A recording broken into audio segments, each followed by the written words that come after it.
Мне хорошо знакомо это ужасное чувство после долгого перелета, которое не позволяет тебе наслаждаться новой страной, культурой, пляжами и запирает тебя в номере, чтобы восстанавливаться на пару дней. Чтобы сразу по прилете чувствовать себя бодрым и не терять драгоценные дни во время вашего отпуска, мы поделимся целыми 15 советами, которые сделают ваш перелет максимально комфортным. А в самом конце видео поделимся новой схемой воровства прямо в самолете, и тогда ваш перелет будет не только комфортным, но и самым безопасным. Меня зовут Света. А я Денис, и мы уже больше 10 лет живем в путешествиях. Летали как на дальние расстояния, так и на короткие, и поэтому нам есть что рассказать в этом видео.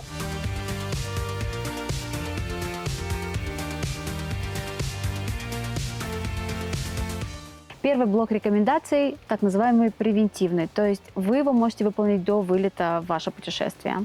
И начнем с выбора мест. Я знаю 3 полезных приложения, которые позволяют выбрать максимально комфортные места. Эти приложения называются SeatGuru, SeatMaps и Plane Seats. Как это работает? Вы заходите на один из таких сайтов, пускай для примера будет SeatMaps, вводите дату или номер рейса и получаете подробную карту своего самолета. Выбираете понравившееся место и видите плюсы и минусы конкретного сидения. Все эти приложения похожи между собой, и именно они помогут вам выбрать лучшее место в вашем самолете. Ты какое любишь место больше всего?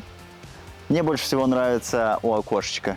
Давайте пойдем от противного. На мой взгляд, самые неудачные места – это, конечно же, посередине, если, допустим, это 3 сидения, и вот вы оказались тем человеком, у которого место B или D.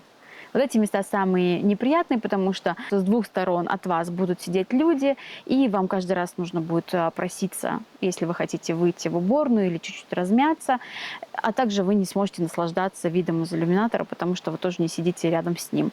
Этих мест лучше избегать, плюс вдруг по какой-то причине вам еще и не повезет с соседями. Такое тоже бывает, и тогда прям двойное невезение. Также не стоит выбирать места возле туалета не из-за запаха даже, а скорее из-за того, что туда все время будет стоять очередь, и над вами кто-то будет нависать. Иногда люди думают, что самые комфортные места возле аварийного выхода, потому что там можно вытянуть свои ноги. Но это тоже не самое лучшее место по причине безопасности. Там вы не сможете поставить свою ручную кладь под сиденье, стоящее перед вами. Но есть другие плюсы. Вы можете вытянуть ноги, и там больше свободного места, пространства. Также, если продолжать тему не самых хороших мест, это места, конечно же, в хвосте салона, потому что там больше трясет от моторов, от того, что идет работа двигателя, и, соответственно, заднюю часть больше шатает. Поэтому лучше выбирать места, конечно, в передней части самолета. Это можно сделать, если вы вовремя пройдете онлайн-регистрацию. У каждой авиакомпании свои правила. Обычно она открывается за 2 или за сутки до вылета. И вначале можно выбрать даже бесплатно очень хорошие места в начале салона. В общем, пользуйтесь приложениями и делайте заранее чек-ин. Следующая рекомендация перед полетом – это воздержаться от соленой пищи. Все дело в том, что соль задерживает воду в организме, а из-за низкого давления и долгого сидения в салоне самолета кровь сгущается, лимфа застаивается, и так, если вы перед самолетом съедите какую-то соленую пищу, соленый фастфуд или чипсики, вы рискуете проснуться на следующий день весь отекший, кольца перестанут сниматься, а обувь обязательно будет давить. Но это не самое страшное. Самое страшное, что вы можете превратиться в бомбу и незамедленного действия. Я говорю про газы в кишечнике, которые увеличиваются на 20-30% просто из-за того, что вы поднимаетесь в воздух. И поэтому стоит избегать жирной пищи, бобовых, а еще лучше не ешьте сливу и виноград. Перейдем к хорошему. Как нужно питаться перед перелетом? Лучше за несколько дней до перелета по-настоящему стать ППшником. Есть правильную еду, нежирную, легкую. Также отлично подойдут сложные углеводы, такие как киноа, овсянка, греча, курица, индейка, белая рыба, бананы, авокадо и картофель. Сейчас еще один совет, который вы можете применить до перелета. Такой своего рода лайфхак. Если вы летите в паре, то бронируйте место у окна и в проходе. Почему? Потому что одиночки редко выбирают место посередине. Итак, если карта хорошо сложится, у вас появляется возможность лететь вдвоем, занимая 3 места. Ну а если так получится, что это место займут, то не проблема. Скорее всего, человек спокойно поменяется на место в проходе, и вы со своей парой будете сидеть вместе. Если один из наших советов тебе уже помог, то сейчас самое время поставить лайк этому видео, ведь это правда помогает развитию канала. Что еще мы рекомендуем сделать перед перелетом, так это позаботиться о питании на борту. Я не знаю, почему люди до сих пор не пользуются этим лайфхаком. Мне сразу вспоминается та история, когда мы с тобой летели на обычном рейсе. Это были обычные билеты эконом-класса.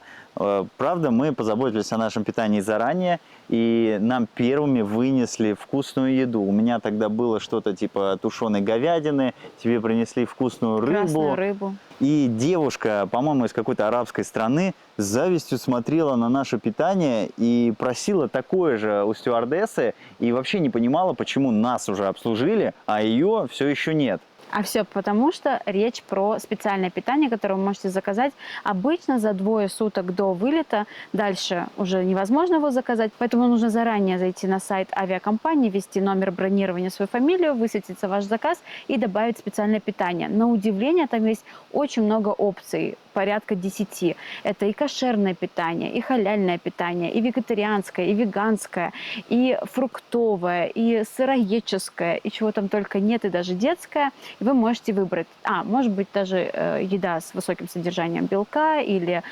безглютеновая и так далее. Я, когда заказываю специальное питание, я еще смотрю на время вылета, и если, допустим, это ночной рейс, то мне кажется, что логичным заказать фруктовую тарелку, например, потому что это будет легкая еда. А если это утренний рейс, то можно и зарядиться высокобелковой едой. Огромный плюс специального питания, которое вы заказываете заранее, это то, что оно фиксируется за вами, и эту еду стюардессы выносят минут за 15 до того, как они начинают возить еду для всех остальных пассажиров. Соответственно, вам долго не приходится ждать, вам приносят еду, вы ее прекрасно потребляете и засыпаете. И только потом начинают разносить общую еду для всех. И вот тогда в этой истории, которую ты вспомнила, эта женщина была просто в гневе, потому что она тоже хотела такую же еду. Что-то там из наших тарелок ей очень сильно понравилось. И стюардесса, бедняжка, не могла ее вообще угомонить, успокоить и сказать, что она не может ничего придумать. Специальное питание на борту появляется только для тех людей, которые ее специально заранее заказали. С едой все понятно, но что гораздо более важно, это, конечно же, вода. И чтобы не покупать воду втридорога где-то в аэропорту, а с собой вы ее взять не можете, так как ее у вас заберут при досмотре, мы рекомендуем брать с собой пустую фляжку с водой или какой-нибудь термостакан, или термос, или переносную бутылку. В общем, любую емкость, которая позволит вам набрать воду после прохождения всех контролей возле своего гейта в специальных питьевых фонтанчиках. Я помню, как раньше я путешествовала со стаканчиком из Старбакса и просто в аэропорту могла взять, допустим, кофе и попросить баристу налить мне воды из фильтра. Никто никогда не отказывал. Хороший лайфхак. Берите на заметку. Есть еще один интересный лайфхак, и я никогда им не пользовался, и знаю о нем только теоретически, но знаю, что официальными правилами это разрешено. Вы можете проносить воду не в жидком состоянии, а в замороженном. Говорят, что сканеры по-разному реагируют на жидкость и на лед, поэтому если вы готовы заморочиться, вы можете заранее заготовить лед, приехать с ним в аэропорт, и единственное условие, вам нужно пройти все контроли, пока он не растаял. Даже если там будет немножко жидкости, вас могут не пропустить, но если это будет полностью замороженная вода, он растает во время полета, и так у вас уже будет жидкость для того, чтобы ее пить. Те, кто уже пользовались, расскажите, работает это или нет, я пока не проверял. Какую одежду выбрать для комфортного перелета? Лично я запомнил самый главный лайфхак за все мои 10 лет перелетов. Это не надевать джинсы с ремнем. Потому что потом на каждом контроле тебя будут заставлять доставать этот ремень. Потом ты его опять одеваешь. И так по нескольку раз. Плюс в джинсах обычно действительно отекают ноги. Если это еще и какие-то узкие джинсы, то ногам максимально некомфортно. И так как на борту может быть либо очень жарко, либо очень холодно, я рекомендую одеваться многослойно. Наверх либо майка или футболка, лучше из хлопка, для того, чтобы она дышала. И можно накинуть на себя какой-то худи или легкую кофту на молнии, которую будет удобно снять. Я предпочитаю летать в кроссовках, потому что в багаже они занимают место, а так они на тебе, поэтому это уже экономия места и пространства в самом чемодане. Также кроссовки быстро, легко снимаются. Обязательно снимаю их во время перелета. И вот так вот иногда сжимая пальчики, это тоже помогает кровообращению циркулировать по вашему организму и не затекать. Также соглашусь с Денисом, тоже предпочитаю лететь в свободных штанах. Сейчас таких моделей очень много. Обязательно, чтобы резинка была не тугая и тоже ничего не сжимала, чтобы можно было свободно поднять вот так вот к себе ножки, как-нибудь там сложить их, и чтобы было комфортно сидеть на кресле. Почему нельзя в юбке лететь? Почему нельзя лететь в юбке? Если ты про мини-юбку, да потому что на этом кресле сидело столько людей, что как-то не очень комфортно сидеть в коротких юбках. Если юбка длинная, то не вижу проблем. То же самое, что брюки. Наоборот, ты такой колоколом там залез, а ножки сложил. В юбке я летала, правда, даже достаточно узкой, и тоже было комфортно. То есть девушкам в юбке нормально? Да, девушкам в юбке нормально. Но обязательно, да, нужно взять какую-то кофту, накинуть сверху, потому что очень часто в самолетах бывает невыносимо холодно. И так комфортнее просто в тепле уснуть. Еще я не люблю надевать лифчик, который сильно сжимает. Потому что ты сидишь, лежишь, иногда перелет занимает сколько, там, 8 часов, и тебе вот все сдавливает, сжимает. И бывало, я совершала такую ошибку, и приходилось там где-то вот так вот расстегивать, чтобы было как-то полегче дышать и расслаблять диафрагму. То есть ты рекомендуешь девушкам лететь? Без лифчика. Окей, Моя личная рекомендация. поддерживаю. И еще отдельная рекомендация для того, чтобы ноги не отекали и в целом вы чувствовали себя бодрыми и не испытывали никакого дискомфорта, особенно в нижней части своего тела, хотя и в верхней тоже. Я рекомендую взять с собой 2 таких мини-массажера-тренажера. Первое – это специальные такие маленькие шарики или теннисные мячики для того, чтобы во время полета периодически раскатывать его одной ногой. Это поможет вам восстанавливать кровообращение в стопе и в целом в организме. А для тех, кто готов заморочиться, я рекомендую взять с собой легкие эспандеры. И это в том числе поможет вам наладить кровообращение уже сверху вашего тела. Делайте такие упражнения хотя бы каждые 1,5-2 часа, и вы точно прилетите гораздо бодрее, чем если вы будете сидеть неподвижными. А для тех, кто не может лететь долго и чувствует боль в шее, где-то в воротниковой зоне, я рекомендую не брать с собой классическую подушку, вообще не подкладывать ничего себе под голову, а лучше попросить плед или запастись им заранее, свернуть его и подложить его под ваш поясничный прогиб, под лордоз. Это восстановит правильное положение позвоночника и поможет снять нагрузку вот с этой как раз воротниковой зоны. У меня ситуация была у моего папы, когда он так неудачно заснул, как-то так руку подложил, что он вообще себе сонную артерию перекрыл и реально потерял сознание из-за того, что он так неудобно уснул. Поэтому следующий лайфхак – это удобная, правильная подушка для перелетов. Современные подушки далеко ушли.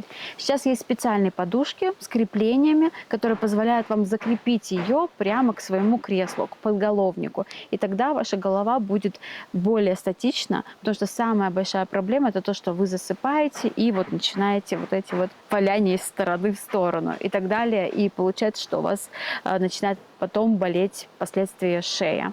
И если вы долго летите или куда-то едете, то, мне кажется, это незаменимая вещь для ваших путешествий. И в любом случае такая подушка выйдет дешевле, чем если вы будете покупать любую другую прямо в аэропорту. Поэтому обязательно позаботьтесь об этом заранее. Можете уже прямо сейчас найти такую на маркетплейсе, и пускай она лежит и мотивирует вас к следующему полету. Иногда эти подушки не только создаются для того, чтобы вы комфортно летали, но и для того, чтобы вы экономили, потому что некоторые подушки созданы так, что они открываются, и туда вы можете сложить достаточно приличное количество вещей. Если, допустим, вы летите только с ручной кладью, 7 килограмм, например, и, конечно же, ваша сумка уже полностью забита, и люди пихают в такие подушки вещи, и, собственно, она выполняет как функцию держать вашу голову, но и функцию экономии пространства в вашем багаже. Да, просто натолкайте туда футболок, трусов, маек, чик, и все, погнали. А сейчас я попрошу вас поделиться в комментариях вашими советами во время перелета. Давайте соберем там такую базу для путешественников.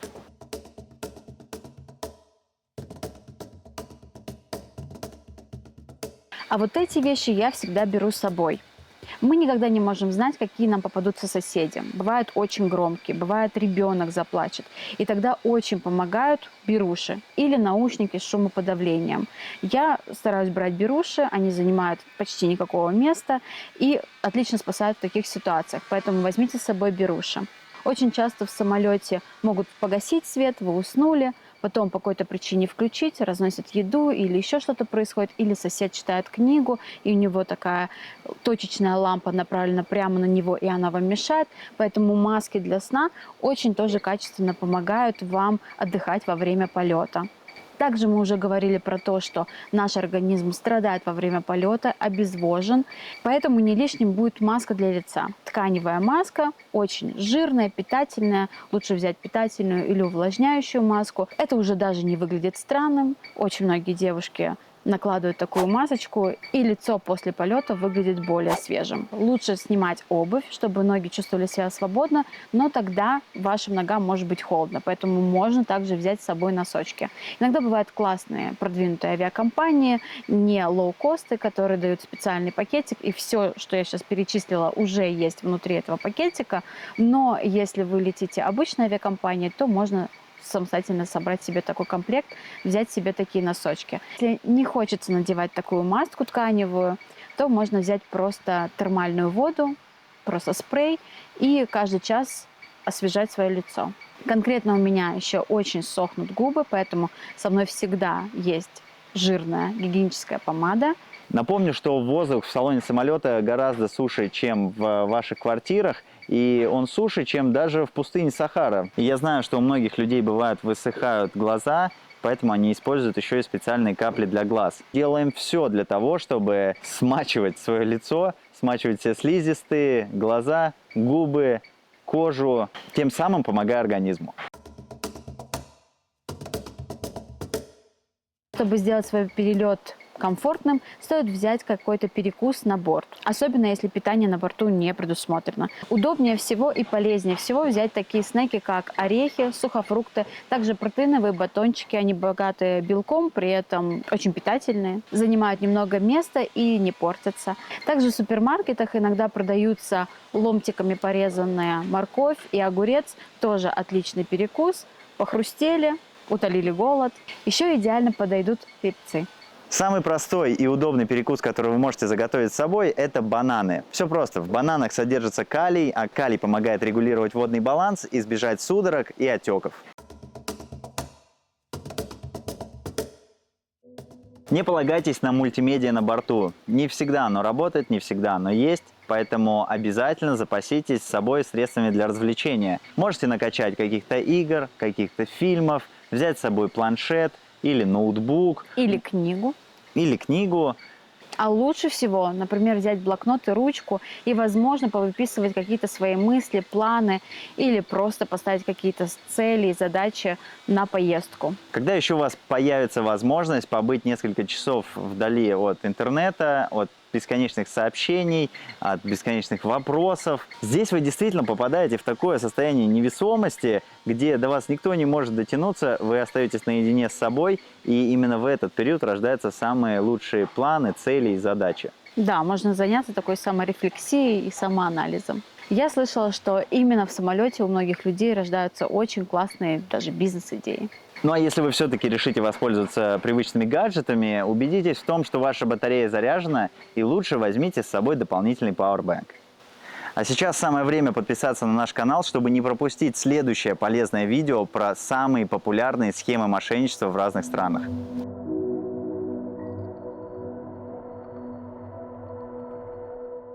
Все равно перелет – это некий стресс на организм, и может что-то пойти не так. У меня часто, например, может разболеться голова на фоне того, что сначала едешь на такси, потом проходишь все эти контроли, не всегда это все проходит гладко, проверки и так далее. Поэтому я всегда беру с собой таблетки от головы. Также, если вас укачивает, можно взять драмину и какие-то другие свои личные лекарства. Частенько в путешествии сильно готовишься, покупаешь себе какие-то новые вещи, например, новую обувь. У меня было такое, что в очень классную поездку я поехала в новых сапожках, и как же мне натерли ноги уже в самолете. Поэтому еще возьмите лейкопластырь. Если вы много ходите во время своего путешествия, обязательно берите с собой компрессионные чулки или компрессионные колготки, ну или хотя бы компрессионные носки. Это то, что поможет вам не отекать во время перелета и без проблем влезать в свои кроссовки. Компрессионное белье помогает кровообращению в ногах и препятствует появлению варикоза. И если у вас его нет, и вы никогда об этом не задумывались, все равно лучше воспользуйтесь этим лайфхаком, чтобы никогда никаких проблем у вас не возникало. Это не какие-то старперские штуки, это реально рабочая схема. Многие спортсмены этим пользуются, потому что после перелета вам нужно быть сразу в форме, сразу начинать двигаться. А если у вас отекшие ноги, и вы не можете даже нормально передвигаться, ну, как бы вы сами отнимаете у себя время.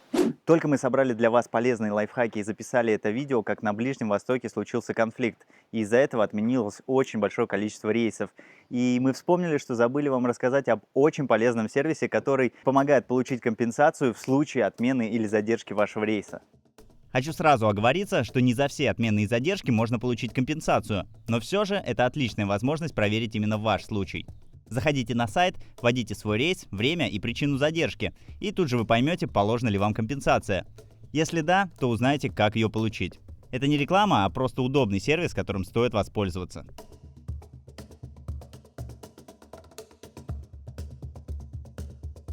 Ну и напоследок, как мы обещали, раскрыть новую популярную схему воровства прямо в самолете. Давайте будем честными. Мы не всегда следим за своими вещами. Иногда мы спим, иногда мы залипаем в телефоны, иногда работаем, читаем. Ну, в общем, каким-то образом отвлекаемся от своих вещей. Именно этим и пользуются злоумышленники. Вы никогда не знаете, с кем вы летите, и прямо рядом с вами может лететь какой-то недобросовестный человек. Такой пассажир во время перелета просто встает со своего места и начинает копошиться в багажной полке. Вы, как и все, думаете, что он пытается достать что-то из своей сумки. Он действительно что-то оттуда достает, садится на свое место, и только потом оказывается, что он доставал что-то не из своей сумки, а из чужой. И такое действие он мог совершить несколько раз во время полета. Поэтому главный лайфхак – самые ценные вещи, а это наличные документы, лучше всего носить вместе с собой в какой-то сумке кенгурушки, сумка-банан, вот такая, которая крепится прямо к вашему поясу. Или взять свой рюкзак и убрать под сиденье впереди стоящего кресла. Ну или хотя бы кладите свою ручную кладь не над собой, а напротив себя. Тогда вы с легкостью можете обнаружить, в какой же сумке копаются злоумышленники. В этой ситуации, да, лучше перебдеть, чем недобдеть.